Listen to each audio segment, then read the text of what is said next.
Holy Mary, Mother of God, pray for us sinners now. They walk to the corner every day Glory be to the Father, and to the Son. to pray for the women who will come here for routine reproductive health care Walk sign is on the cross.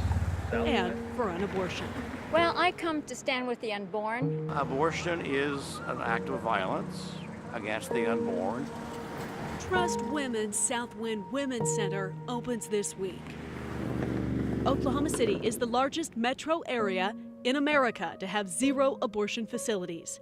And it's been this way for about 2 years, since the last Oklahoma City abortion doctor surrendered his license.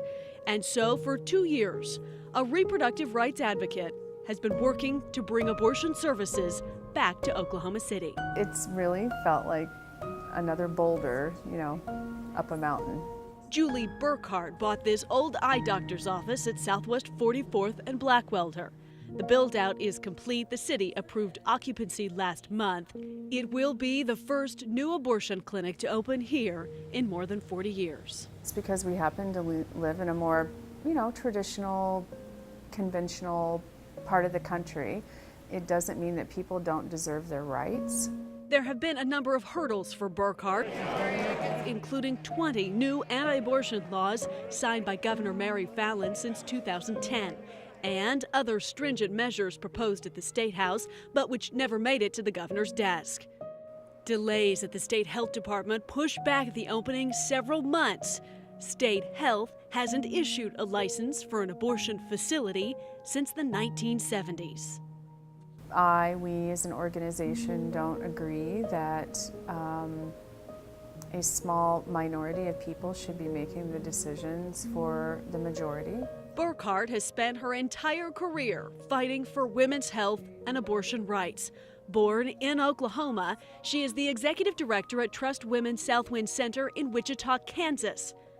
That's where she was in 2009 when the medical director, Dr. George Tiller, was gunned down in his church on a Sunday morning by an anti-abortion activist. But it made me reevaluate my own ideas about life and how we care about people.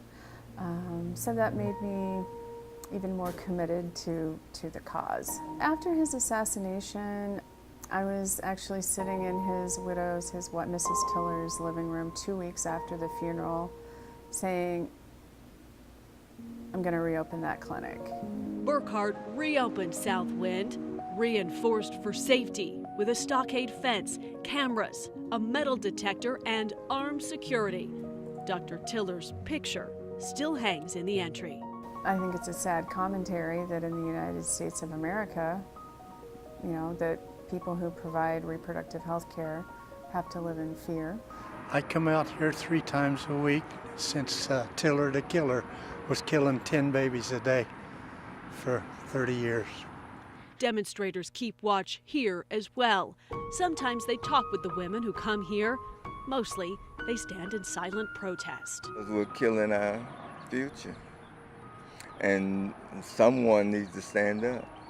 Back in Oklahoma City, less than a mile from the Southwind Women's Center, the ladies at Birth Choice are troubled by their new neighbors. It is difficult to have a place such as the abortion clinic down the street, so close to us. Birth Choice has been serving pregnant mothers since before Roe v. Wade. Yeah. The director, Barbara Chisco, tells us they are here to support every woman, even if they choose abortion. And about 5% who come here will choose to terminate their pregnancy. We have built this facility especially for our pregnant women, irregardless of what they're going to decide, because we know that, this is better than abortion. They deserve better than that. And so we want to give them the best that we have to offer. 4 Birth Choice facilities around town provide free pregnancy tests, prenatal and postnatal support to about 150 women a month. Medical Director Dr. Mary Martin. We always have the client sit by the door so that she knows that she could leave at any time, that she's not being coerced. There's no one kneeling on her chest, holding her into a chair and forcing propaganda onto her. Birth Choice serves about 1,500 moms a year. The new Trust Women's Southwind Women's Center in Oklahoma City also expects to treat about 1,500 patients in their first year. They expect to serve about 3,000 in year 2. Allie Meyer, News Channel 4.